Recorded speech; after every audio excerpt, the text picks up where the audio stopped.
तो दोस्तों हमारे इस वीडियो पे तो आज हम लोग जानने वाले हैं बिहार के 10 सबसे बड़े बाहुबली के बारे में।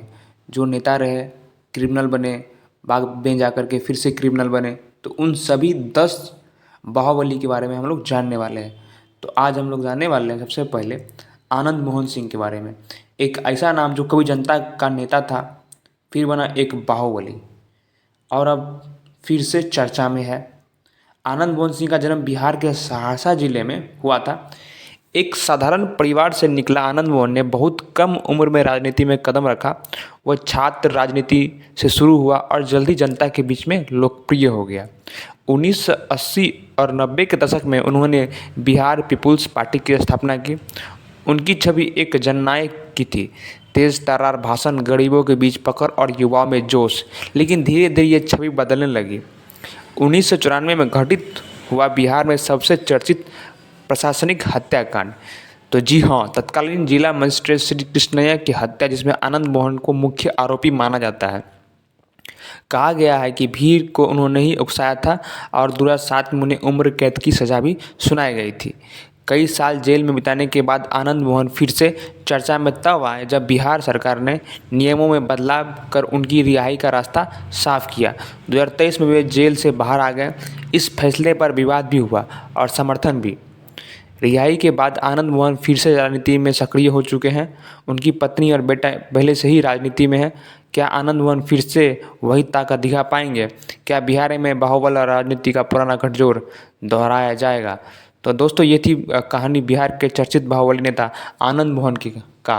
तो आज देखें मोहम्मद शहाबुद्दीन, बिहार के सिवान से सांसद, लेकिन पहचान एक बाहुबली साहेब और आतंक का नाम से जानने वाले। राजनीति और अपराध का ऐसा संगम जो आज भी चर्चा में है। आज हम बात करेंगे उस शख्स की जिसने सत्ता को भी झुका दिया और डर को भी राजनीति बना दिया। मोहम्मद शहाबुद्दीन का जन्म 1967 में बिहार के सिवान जिले में हुआ। पढ़ाई शुरू की साइंस से, फिर राजनीति शास्त्र में मास्टर किया, लेकिन उनकी असली विषय बना सत्ता का खेल। 1990 के दशक की शुरुआत में वे जनता दल से विधायक बने, फिर राष्ट्रीय जनता दल के गद्दावर नेता बनकर उभरे। 4 बार सांसद रहे और हर बार जीत ऐसे जैसे कोई मुकाबला ही नहीं था। लोग उन्हें प्यार से नहीं, डर से साहब कहते थे। राजनीति के साथ साथ वो मोहम्मद शहाबुद्दीन का नाम दर्ज हुए हत्या, अपहरण, फिरौती और गैंगवार के मामले में उन पर करीब 72 से ज़्यादा आपराधिक मुकदमे दर्ज हुए। सिवान में वे खुद एक छोटी सरकार की तरह राज करते थे। 2024 में पत्रकार राजदेव रंजन की हत्या से लेकर तेजाब कांड, सबके पीछे उनका नाम आया। 2005 में वे पहली बार जेल भेजे गए, लेकिन जेल से भी उनका दबदबा कम नहीं हुआ। सिवान की राजनीति, बिजनेस और अपराध, सब पर उनकी छाया बनी रही। उनका सेल जेल कम, ऑफिस ज़्यादा बन गया था। 2021 में कोरोना संक्रमण के दौरान दिल्ली के डीएनडी अस्पताल में उनकी मौत हो गई। मौत पर भी सियासी गर्म हो गया था। कोई उन्हें शहीद मानता तो कोई आपराधिक प्रतीक। लेकिन जो भी था, एक बात तो तय थी, मोहम्मद शहाबुद्दीन अब एक नाम नहीं, एक अध्याय बन चुका था। उनके निधन के बाद उनकी पत्नी हिना साहब ने उनकी राजनीतिक विरासत संभालने की कोशिश की, लेकिन शहाबुद्दीन जैसा करिश्मा दोबारा नज़र नहीं आया। फिर भी सिवान में अब भी कोई लोग उन्हें साहब कहकर याद करते हैं। तो दोस्तों, ये था मोहम्मद शहाबुद्दीन की कहानी। आगे हम एक और बाहुबली के बारे में जानते हैं। लोग प्यार से नहीं, डर से कहते हैं छोटे सरकार। एक ऐसा बाहुबली जो एक समय पर महकमा का राजा कहा जाता था। राजनीति, अपराध और रसूख तीनों का एक ऐसा मेल जो बिहार की राजनीति को आज भी प्रभावित करता है। आज की कहानी है उस अनंत सिंह की जिसकी बंदूक से ज़्यादा चर्चे उसके मोबाइल फ़ोन और वीडियो के हैं। बिहार के पटना जिले के वारहिया गांव में जन्मे आनंद सिंह युवा अवस्था से ही दमदार माने जाते थे। उन्होंने राजनीति में कदम रखा लालू यादव के साथ और जल्द ही बन गए महकमा का स्ट्रॉन्ग मैन। 2005 में विधायक बने और फिर देखते ही देखते बन गए महकमा के छोटे सरकार। आनंद सिंह पर दर्ज है 30 से अधिक आपराधिक मामले, जिनमें हत्या, अपहरण, फिरौती और आर्म्स एक्ट तक शामिल है। उनकी छवि थी एक ऐसे नेता की जो अपने इलाके में खुद का कानून चलाते थे। जहां पुलिस भी जाने से डरती थी, वहां आनंद सिंह खुलेआम दरबार लगाते थे। 2019 में आनंद सिंह पर सुर्खियों में आया जब उनके घर से AK-47 और हैंड ग्रेनेड बरामद हुए।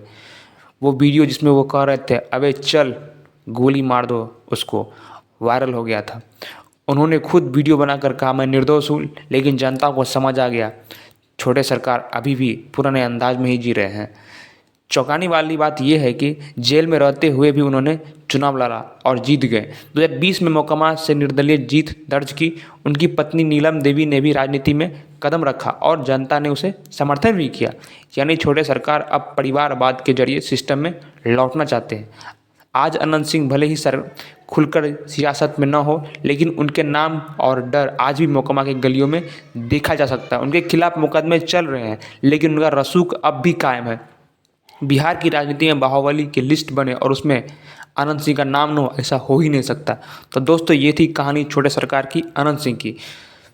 आगे हम लोग एक और बाहुबली के बारे में जानने वाले हैं। सूरजभान सिंह चेहरा एक नेता का, पर पहचान बिहार झारखंड की राजनीति के सबसे खतरनाक बाहुबली के तौर पर। एक ऐसा नाम जो संसद तक पहुंचा, लेकिन जेल से होकर। आज की कहानी उसी शख्स की जिसे लोग कहते हैं नेता भी और गैंगस्टर भी। सूरजभान का जन्म बिहार के बेगूसराय जिले में हुआ। कभी खेतों में काम करने वाला ये नौजवान धीरे धीरे गैंगवार और आपराधिक दुनिया में उतर गया। 1990 के दशक में उनका नाम रामचंद्र सिंह हत्याकांड और कई अन्य मामलों में भी उभरा था। 1995 में सूरजभान पहली बार MLA बना। उसके बाद फिर 98 में, फिर 99 में, फिर 24 में लोकसभा सांसद भी बना। जिस पर कत्ल का आरोप चल रहा था, वो संसद में बैठकर कानून बना रहा था। उनके खिलाफ हत्या, अपहरण, फिरौती समेत दर्जन केस दर्ज हुए, लेकिन जुर्म साबुत नहीं हो पाया, इसलिए रिहा कर दिया गया। 1992 में CPI नेता रामचंद्र सिंह की हत्या के आरोप में सूरजभान पर लगे इस केस के पर भी उनको बहुत सारा चर्चित किया गया था, लेकिन बदनामी के साथ सालों तक ट्रायल चलता रहा। लेकिन उन्हें 2008 में अदालत ने बरी कर दिया। लोगों ने कहा सिस्टम उसके साथ है, जनता नहीं। राजनीति में टिके रहने के लिए सूरजभान ने खुद को किसान नेता, गरीबों का रक्षक, जन सेवा की छवि में ढालना शुरू किया। आज वे खुलेआम किसी पार्टी के बड़े नेता नहीं है, लेकिन बैकडोर पावर अभी भी उसके पास है। बिहार की राजनीति में अब भी सूरजभान का नाम दबी जुबान से लिया जाता है। आज सूरजभान सिंह का नाम भले कम सुना जाता हो, लेकिन बाहुबली नेताओं के लिस्ट में उनका नाम अब भी टॉप पर रहता है। उनकी विरासत आगे बढ़ रही है, उनकी करीबी और रिश्तेदार जो अब भी राजनीति में सक्रिय हैं। तो दोस्तों ये था सूरजभान का कहानी। आगे हम नेक्स्ट बाहुबली के बारे में जानते हैं। राजनीति का वो चेहरा जो कभी विधायक की कुर्सी पर था और कभी चारों तरफ से केसों से लदा हुआ था। तो नाम है सुनील पांडे। पहचान इसका राजनीति का बाहुबली चेहरा, कभी जदयू तो कभी LJP और कभी निर्दलीय, लेकिन असली ताकत उसके नाम से थी, न कि पार्टी से था। सुनील पांडे का जन्म बिहार के आरा यानी कि भोजपुर जिले में हुआ था। इंजीनियरिंग की पढ़ाई की, लेकिन कैरियर बना राजनीति और प्रभाव का। वह दौर जब अपराधियों की राजनीति में प्रवेश आम हो चला था। सुनील पांडे उसी दौर की उपज था। 2000 में पहली बार बने तरारी विधानसभा से विधायक और फिर लगातार 4 बार जीत हासिल की। JDU और LJP जैसे दलों से जुड़ते रहे, लेकिन असली पहचान थी उनके दबदबे और डर की राजनीति। कहा जाता था तरारी में सूरज देर से उगे या जल्दी, पांडे जी अपनी मर्जी से उगाते थे। सुनील पांडे पर हत्या, अपहरण, फिरौती, रंगदारी जैसे 40 से ज़्यादा आपराधिक केस दर्ज हुए। 2015 में जब RJD और JDU गठबंधन बना, तो उन पर लगे आरोपों के कारण उन्हें टिकट से हाथ धोना पड़ा। पर राजनीति से उनका असर अभी भी गया नहीं। अपने खिलाफ दर्ज केसों को उन्होंने राजनीति साजिश बताया। उन्होंने कहा मुझे फंसाया गया क्योंकि मैं गरीबों का आवाज़ उठाता हूँ। वो जेल भी गए, लेकिन जनता में पकड़ अब भी बनी रही।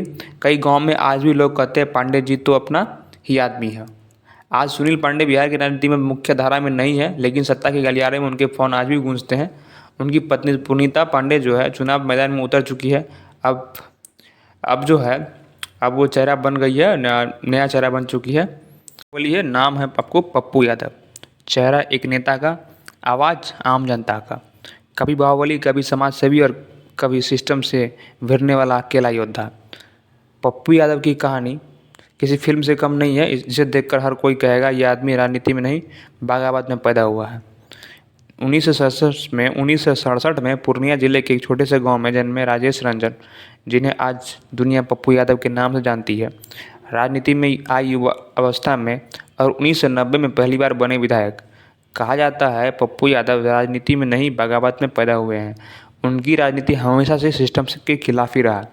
पप्पू यादव पर एक समय पर 32 से ज़्यादा आपराधिक मामले दर्ज हैं। उनमें चर्चित था अजीत सरकार मर्डर केस। उन्हें उम्र कैद की सज़ा भी हुई, लेकिन बाद में पटना हाई कोर्ट ने बरी कर दिया। उनके आलोचक उन्हें बाहुबली कहते हैं, लेकिन समर्थक उन्हें जननायक भी कहते हैं। पप्पू यादव 5 बार सांसद रह चुके हैं। एक बार 1991, फिर 96, फिर 99, फिर 2024, फिर 2014 में। उन्होंने जन अधिकार पार्टी यानी कि JAP बनाई और दावा किया कि उनकी पार्टी गरीबों और युवाओं को आवाज़ बनेगा। कोविड-19 में उनकी एक्टिविटी को सबने देखा। एम्बुलेंस से लेकर के ऑक्सीजन तक वो खुद लोगों के बीच में थे। बिहार के बड़े दलों से उन्होंने कई बार टक्कर ली। कभी तेजस्वी यादव को चुनौती दी तो कभी नीतीश कुमार की सरकार को बिकाऊ कहा। 2021 में उन्हें गिरफ्तार किया गया, लेकिन रिहा भी हो गए। मैं अकेला लड़ रहा हूँ लेकिन झुकूंगा नहीं, ये उनकी लाइन है। आज भी पप्पू यादव गरीबों के बीच में सबसे भरोसेमंद नेता माने जाते हैं। उनकी राजनीति किसी जाति या धर्म पर नहीं बल्कि जनता के तकलीफ़ पर आधारित है। वो कहते हैं मैं न तो नेता हूँ न अभिनेता, मैं जनता का बेटा हूँ, और शायद यही बात उन्हें बाकी नेता से अलग बनाती है। तो दोस्तों, ये था पप्पू यादव की कहानी। तो आगे हम देखते हैं एक और बाहुबली के बारे में। राजनीति में एक दौर था जब नेता जितना बड़ा होता था उसका डर उससे भी बड़ा होता था। और अगर डर की बात हो तो एक नाम हमेशा सामने आता है, प्रभुनाथ सिंह का। कभी जनता दल का ताकतवर नेता, कभी बाहुबली, और आज उम्र कैद की सज़ा काटता अपराधी। ये कहानी है एक नेता की जो सांसद से सीधे सलाखों के पीछे जा पहुंचा। प्रभुनाथ सिंह का जन्म 1953 में बिहार के सारण जिले के एक साधारण परिवार में हुआ। कभी गांव में किसानी करने वाला ये लड़का धीरे धीरे बन गया सारण और सीवान का सबसे ताकतवर बाहुबली नेता। लोग कहते थे यहाँ सूरज देर से उगता है, लेकिन प्रभु सिंह का नाम पहले लिया जाता है। 1985 में प्रभुनाथ सिंह पहली बार विधायक बने। इसके बाद उनका राजनीतिक ग्राफ तेज़ी से बढ़ा। 1991 में वे बने लोकसभा सांसद और 96 फिर 99 में फिर से संसद में पहुंच गए। लेकिन इसी बीच शुरू हुई लंबी क्राइम का लिस्ट। लोगों को चुनाव से पहले धमकाया जाता था, कहा जाता था कि अगर प्रभु बाबू हार गए तो तुम्हारा गांव भी नहीं बचेगा। 1995 में बिहार विधानसभा चुनाव, अशोक सिंह जो प्रभुनाथ सिंह के खिलाफ चुनाव लड़ रहा था, उन्हें दिन दहाड़े बम से उड़ा दिया गया। गवाहों के मुताबिक धमकी पहले दी गई थी, टिकट वापस ले लो नहीं तो अंजाम बुरा होगा। इस केस में बरसों तक ट्रायल चला। 2023 में प्रभुनाथ सिंह को उम्र कैद की सज़ा सुनाई गई। कोर्ट ने कहा यह हत्या राजनीति की नहीं, दबंगई की थी। भले ही प्रभुनाथ सिंह जेल में हैं, लेकिन उनका राजनीतिक असर आज भी बिहार के कुछ इलाकों में कायम है। उनके भाई ध्रुवनाथ सिंह और बेटा रणधीर सिंह भी राजनीति में है। मतलब कहानी अब भी पूरी तरह खत्म नहीं हुई। बिहार में प्रभुनाथ सिंह अब नाम नहीं, एक दौर बन चुका है। कुछ लोग उन्हें राक्षस कहते हैं तो कुछ मसीहा मानते हैं, लेकिन एक बात तय है, प्रभुनाथ सिंह का नाम आज भी बिहार की राजनीति में डर और दबदबे का प्रतीक है। सवाल ये है कि क्या अपराध और राजनीति का ये गठबंधन कभी खत्म होगा? तो दोस्तों, ये कहानी था आपको प्रभुनाथ सिंह का। आगे हम लोग एक और बाहुबली के बारे में जानते हैं। बिहार की सियासत में एक दौर ऐसा भी आया जब अपराध और राजनीति की लकीरें इतनी धुंधली हो गई कि लोग गोलियों की आवाज़ में नेता चुनने लगे। और इन्हीं गोलियों के दौर में एक नाम उभरा, राजन तिवारी का। एक ऐसा नाम जिसने यूपी बिहार की सीमा पर डर, दबदबे और दबंगई का एक नई परिभाषा लिखा। राजन तिवारी का जन्म आपको उत्तर प्रदेश के गोपालगंज से सटे बलिया जिले में हुआ था, लेकिन इनका खेल शुरू हुआ बिहार के गोपालगंज और पश्चिम चंपारण की सियासत से। कहा जाता है उन्होंने शुरुआत की स्थानीय स्तर के दबंगई से और जल्दी बन गया राजनीति का पावर सेंटर। 1995 में बिहार विधानसभा के चुनाव में राजन तिवारी ने गोपालगंज से सीट निर्दलीय चुनाव लड़ा था और जीत भी गया था। उस दौर में यह जीत सिर्फ राजनीति नहीं था, यह एक संदेश था कि अब से इलाका हम चलाएंगे। इनके विरोधी कहते थे वे MLA कम, इलाके का गैंग लीडर ज़्यादा लगता था, पर समर्थक उन्हें जननीय प्रिय नेता भी कहते थे। राजन तिवारी का जन्म आपको जो है, राजन तिवारी का नाम जुड़ता है कई गंभीर मामलों में, जैसे कि हत्या, रंगदारी, अपहरण और राजनीतिक विरोधियों पर हमले। कहा जाता है कि उन्होंने गैंगवार की राजनीति को संस्थागत बना दिया गया था। उनका नाम आरजेडी और कई दूसरे पार्टी से भी जुड़ा है, लेकिन असली पहचान बनी एक डर पैदा करने वाला नेता के रूप में बना है। राजन तिवारी को कई मामले में जेल जाना पड़ा, पर राजनीति से दूरी नहीं बना पाया। उनके भाई विजय कुमार तिवारी और बाद में उनके बेटे प्रेम तिवारी ने भी राजनीति मैदान में कदम रखा। यानी राजन तिवारी भले ही पीछे हटे, लेकिन तिवारी परिवार का दबंगई बना रहा। किसी के लिए वो बाहुबली, किसी के लिए मसीहा। कई गांव में आज भी लोग कहते हैं राजन तिवारी रहे तो इलाका शांत रहा। लेकिन सवाल ये है, क्या एक लोकतांत्रिक सिस्टम में डर और सेवा का साथ चल सकता है? तो दोस्तों, ये था राजन तिवारी का कहानी। आगे हम देखते हैं नेक्स्ट बाहुबली के बारे में। की राजनीति में कुछ नाम ऐसा भी होते हैं जो विवाद के बाद भी अपना अलग पहचान बना कर रखता है। तो ऐसा नाम है रामकिशोर सिंह का, एक ताकतवर नेता जो कभी बाहुबली के रूप में जाने गए और आज भी राजनीति के मैदान में अपनी पकड़ बनाए हुए हैं। रामकिशोर सिंह राजनीति सफर रहा, उतार चढ़ाव चलता रहा। उन्होंने कई बार बिहार विधानसभा का चुनाव जीता, लोकसभा में सांसद भी रह चुके हैं। अपने क्षेत्र में उनकी लोकप्रियता कोई जवाब नहीं। उनके समर्थक उन्हें जनता का मसीहा भी कहते हैं, लेकिन राजनीति के साथ विवाद भी जुड़े रहे। रामकिशोर सिंह कई बार अपराध और बाहुबली छवि के आरोप लगे। उनके राजनीतिक जीवन में कई ऐसे मामले सामने आए जिनमें उनकी छवि को धक्का लगा। फिर भी उन्होंने अपने समर्थकों को दिल में जगह बनाई हुई है। रामकिशोर सिंह का जनाधार आज भी मजबूत है। उनका मानना है कि राजनीति सेवा का माध्यम है। उन्होंने अपने क्षेत्र में कई विकास कार्य करवाए और जनता की समस्या को उठाया। उनकी पार्टी और समर्थक आज भी बिहार की राजनीति में सक्रिय है। आज भी रामकिशोर सिंह बिहार की राजनीति में सक्रिय है। उनकी कोशिश रहती है कि वो अपने क्षेत्र के बेहतर से बेहतर काम करें। उनका संघर्ष इस बात का सबूत है कि राजनीति केवल सत्ता पाने का खेल नहीं, बल्कि जनता की सेवा का तरीका भी है। तो ये कहानी थी रामकिशोर सिंह का, एक ऐसा नेता जो विवाद से घिरा हुआ आज भी जनता के बीच में अपना छाप छोड़ा हुआ है। तो हम लोग चलते हैं नेक्स्ट बाहुबली के बारे में। बिहार की राजनीति में एक ऐसा नेता भी होते हैं जो अपनी विवादित छवि के बावजूद जनता के बीच मजबूत पकड़ बनाते हैं। ऐसा नाम है मुन्ना शुक्ला का, एक नेता जो विवाद और राजनीति के दोनों में बराबर सक्रिय रहे। मुन्ना शुक्ला का जन्म बिहार में हुआ। उन्होंने अपने राजनीतिक करियर की शुरुआत स्थानीय राजनीति से की।